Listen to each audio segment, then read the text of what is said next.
Halo, halo, apa kabar? Assalamualaikum warahmatullahi wabarakatuh. Saya Herzbun Arif. Senang sekali bisa kembali menjumpai Anda semua. Bagaimana liburannya? Aduh, ini pasti sebagian besar dari Anda masih banyak di tempat-tempat wisata atau berkumpul bersama keluarga. Apapun aktivitas Anda, selamat menikmati libur akhir tahun kali ini ya. Saya akan mengajak Anda untuk membahas perkembangan yang sangat menarik di sekitar tubuh TNI dan juga Geng Solo. Ini Geng Solo ini yang mengacu para jenderal baik di TNI maupun Polri yang berada dalam lingkar dekat dari mantan Presiden Joko Widodo. Panglima TNI Jenderal Agus Subianto itu baru saja melakukan rotasi jabatan 187 perwira tinggi di tiga matra di Angkatan Darat, Angkatan Laut, dan Angkatan Udara.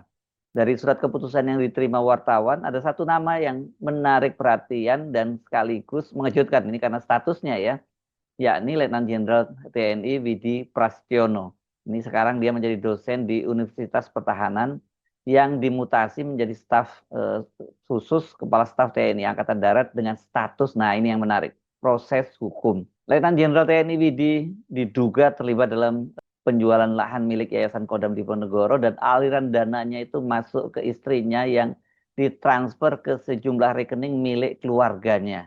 Ini kalau nggak salah kakak dan adiknya atau apa ya tepatnya ya. Selain itu seorang ketua majelis zikir dan juga praktisi pengobatan spiritual juga telah ditangkap oleh kejaksaan karena menerima aliran dana sebesar 20 miliar.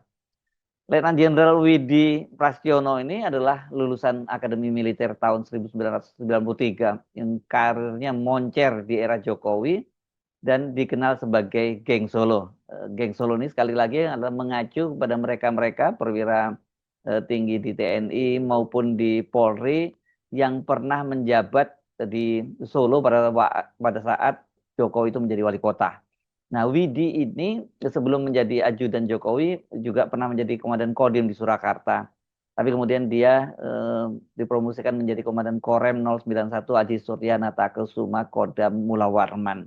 Nama Widi menjadi sorotan itu ketika dia kemudian terpilih menjadi ajudan atau tepatnya dipilih ya menjadi ajudan Jokowi. Ini perwira dari Korps Baret Merah ini, Kopassus, karirnya terus melesat. Dari situ kemudian dia menduduki kepala staf Kodam di Ponegoro. Ini pada tahun 2020, 2022. Kemudian Komandan Jenderal Kopassus pada Januari sampai April hanya sebentar sekali pada waktu itu dia menjadi Komandan Kopassus. Ini kelihatan sekali kalau ini digunakan untuk jalan naik pangkat dia dan setelah itu karirnya melesat dia menjadi Pangdam di Ponegoro. Di tahun 2022 2023. Ini salah satu kodam penting ya, biasa apalagi kalau di zaman Pak Harto, kodam-kodam seperti Pangdam di Ponegoro, kodam tentu saja Jakarta dan juga Kodam Brawijaya ini adalah kodam-kodam yang sangat prestisius. Khusus kalau Kodam di Ponegoro ini karena Pak Harto juga pernah menjabat di sana, jadi ini istimewa ya. Dari situ kemudian Widi itu menjadi Komandan Kodiklat pada tahun 2023 yang dia jabat sampai tahun 2024. Ini menurut catatan media dia menjadi jenderal pertama meraih bintang 3 pertama di angkatan dia 1993. Karena ada beberapa jenderal bintang 3 di angkatan 93 ini, salah satunya sekarang Fajar, ya, ini yang sekarang menjadi Pangkostrat, dan kemudian Letnan Jenderal Muhammad Hasan ini yang karirnya juga sama-sama melesat ini karena dia juga pernah berada di lingkaran istana di eranya Joko Widodo. Namun karir moncernya di era Jokowi itu terhenti di era Presiden Prabowo. Dia dari Komandan Kodiklat kemudian diparkir menjadi dosen di Universitas Pertahanan. Ya kalau begini ini boleh sebut dia hanya non job ya, bukan bukan jabatan misalnya dekan atau rektor, wakil rektor, tapi dia hanya menjadi dosen di Universitas Pertahanan. Dan sekarang dia kembali diparkir sebagai staf khusus Kepala Staf TNI Angkatan Darat untuk menjalani proses hukum. Kasusnya apa? Saya baca-baca di telusuri di media ini kasusnya adalah pencucian uang, penjualan lahan 700 hektar. Ini milik Yayasan Diponegoro. Ini nilainya 237 miliar ke BUMD PT Cilacap Segara Arta atau CCA.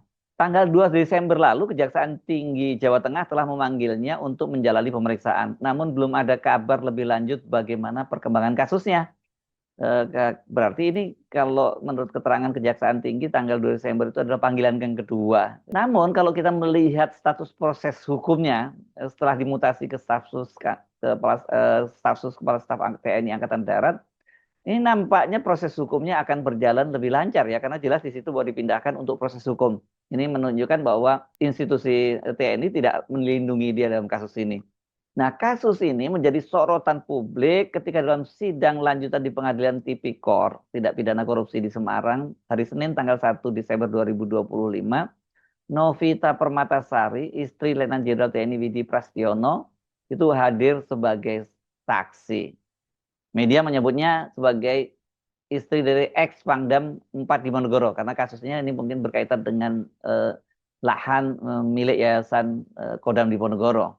Nah, yang cukup mengejutkan itu, Novita itu secara gamblang mengungkap transfer dana miliaran rupiah yang mencurigakan yang mengalir ke dia gitu ya. Pada waktu itu Novita menjadi saksi dalam perkara yang menjerat mantan pejabat Bupati Cilacap Awaludin Muri dan dua orang terdakwa lainnya, Iskandar Zulkarnain serta Andi Nurhuda, mantan Direktur Utama PT Rumpun Sari Antan. Ini BUMD milik pemerintah daerah Cilacap. Di hadapan majelis hakim, Novita Permatasari mengakui mengenal terdakwa Andi Nurhuda.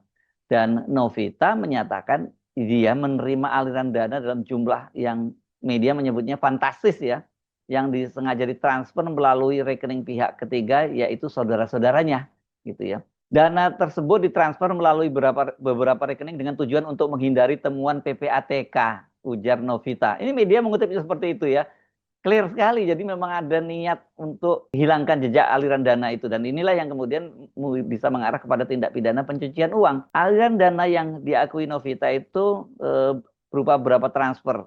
Rinciannya kepada rekening Arif Kusmawanto, ini saudara ditulisnya seperti itu ya. 7,5 miliar, 1 miliar, dan 8 miliar. Jadi total berapa? 16,5 miliar ya. Kemudian kepada rekening Endang Kusumawati 2 miliar dan kepada rekening Heni Sulistyowati itu 2 miliar. Jadi ini 20 miliar, 20,5 miliar ya hitung-hitungannya kalau ini ya. Para saksi penerima rekening, nah rupanya juga dihadirkan ini para rekening ini saudara-saudara. Ini saudara kandung nih maksudnya ya dari Ibu Novita ini ya. Arif Kusmawanto membenarkan dimintai tolong oleh Novita untuk menggunakan rekening mereka demi tujuan menghindari PPATK. Dua-duanya mengaku untuk menghindari PPATK.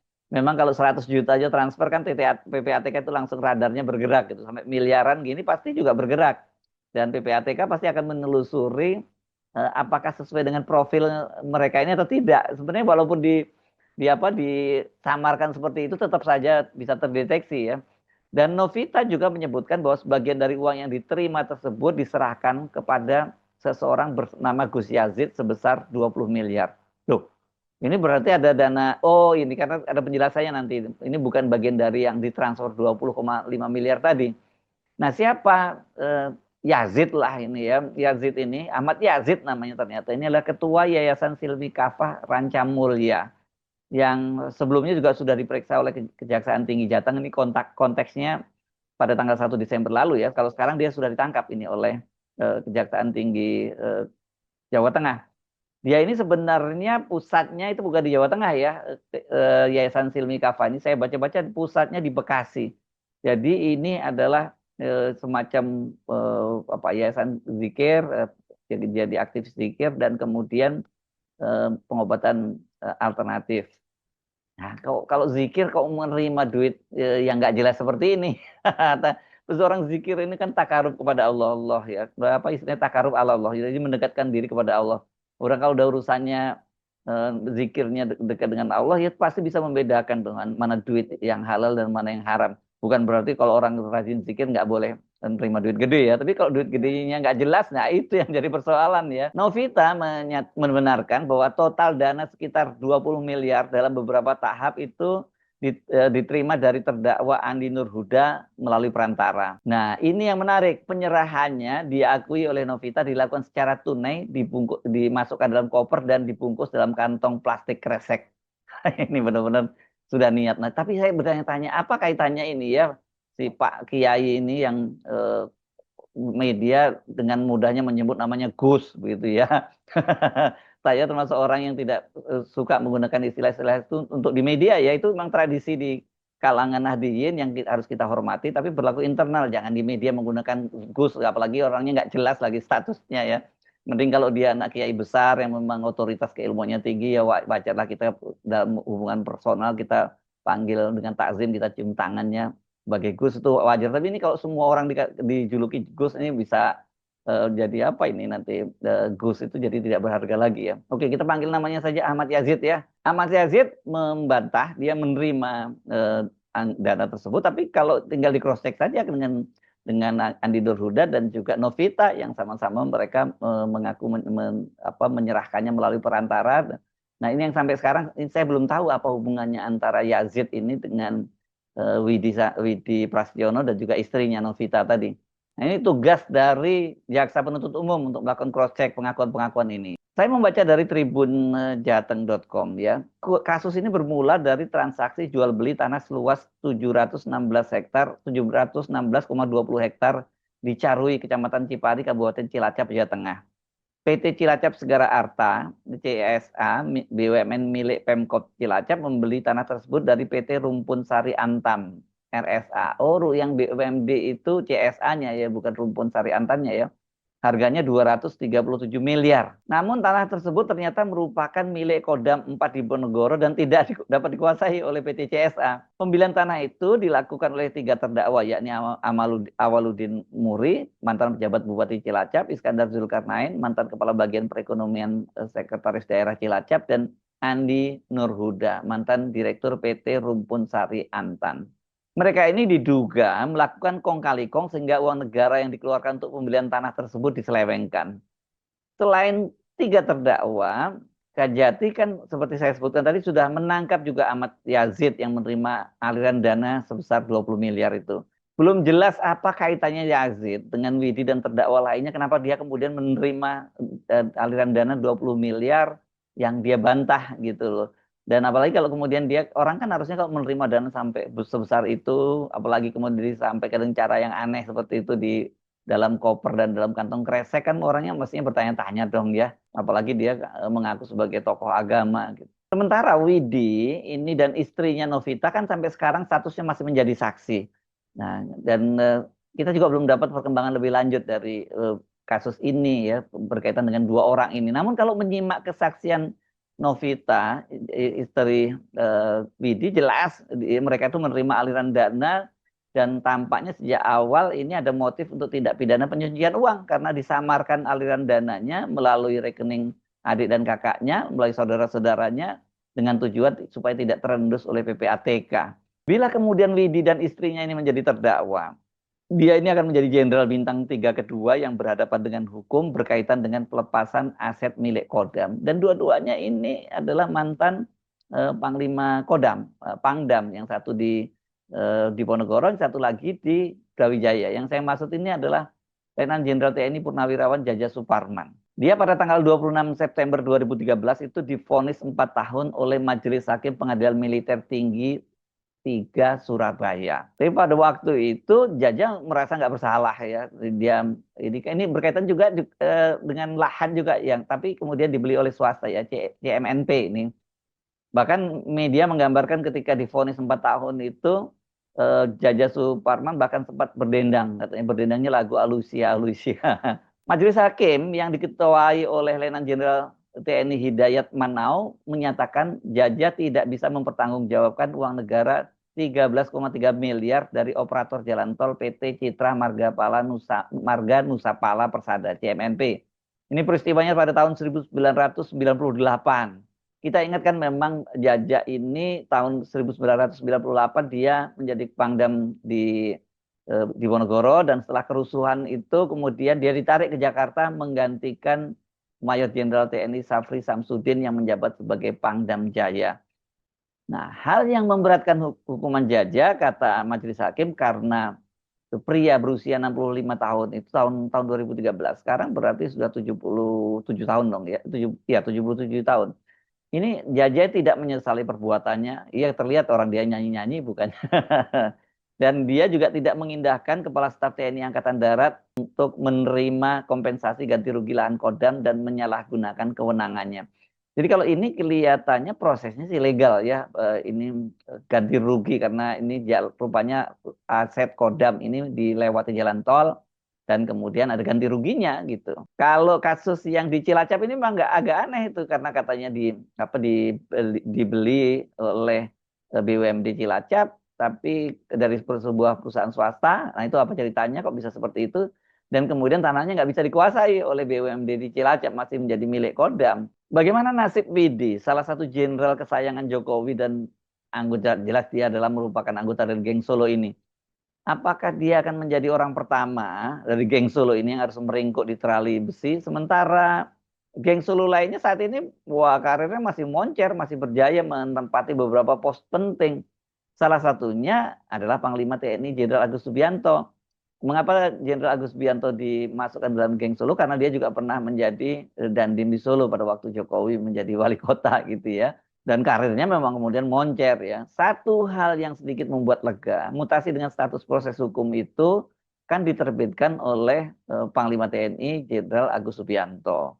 Artinya ini kendati mereka ini oleh media disebut sama geng Solo, namun ketika ada pelanggaran hukum, ya Agus tidak segan menindaknya.